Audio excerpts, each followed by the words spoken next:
Hello, you've caught me filling a laundry tub using a leaky, period, wooden bucket for my lovely Molly Pitcher sitting here beside me. Thanks classmates and Liberty staff for watching my video on Molly Pitcher. She's not a real person, she's a composite of all the lower sort of women and other camp followers. The same can be said for Betsy Ross, but her compilation involves women more of a middling sort or a middle class. The lower sort accompanied the armies and were critical to the day-to-day operations of both sides. My sources are a respectable Army by Kirby Martin and Lender, British Light Infantry in the American Revolution by Niven, and Sealed with Blood by Purcell. Please see the bibliography. My other source is my practical experience firing Rev War artillery in reenactments in Vermont and Massachusetts. Molly is played by my lovely wife Bev, who is washing my uniforms and is about to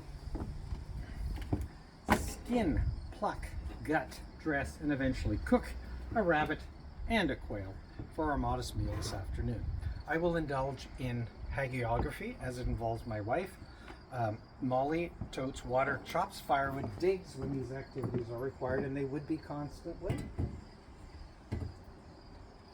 as they would in an army so chronically short of men, as was Washington's army. You'll notice my wife is clean. She's wearing a fetching skirt and is well-mannered and even refined.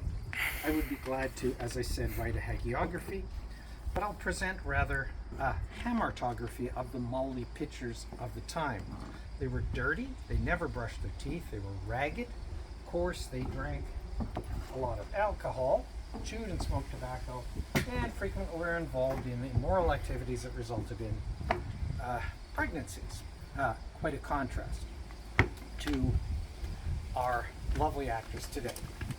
Sarah J. Purcell says that memories of the American Revolutionary War excluded women, poor white men, and African Americans. That's why Washington was disdainful of camp followers and owned black slaves. It also explains why Washington and his aristocratic officers had difficulty retaining personnel in his army. I'm just putting that out there. Now, Molly's last name was Pitcher, representative of her penchant, obviously, for toting water, but she also loaded and fired artillery pieces of the war. The literature misses why she was toting water, obviously for drinking water, obviously to service the many, many animals, hundreds of animals on Rev War battlefields. But what many people don't know is that large quantities of water were required to fire the guns safely.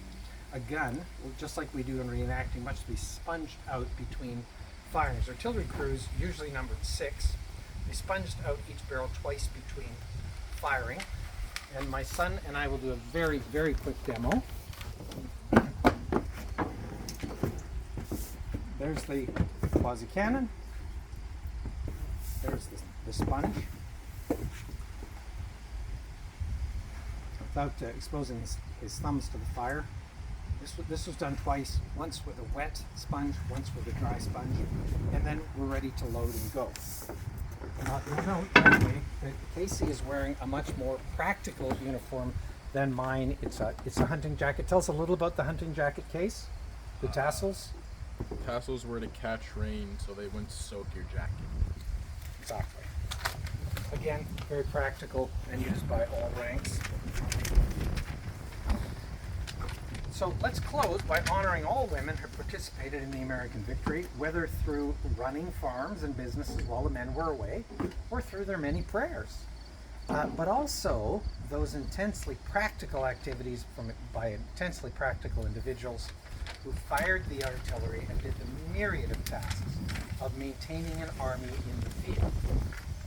And if you wouldn't mind giving me a grand case, we'll just do a quick present arms to all women of the revolution. Present arms.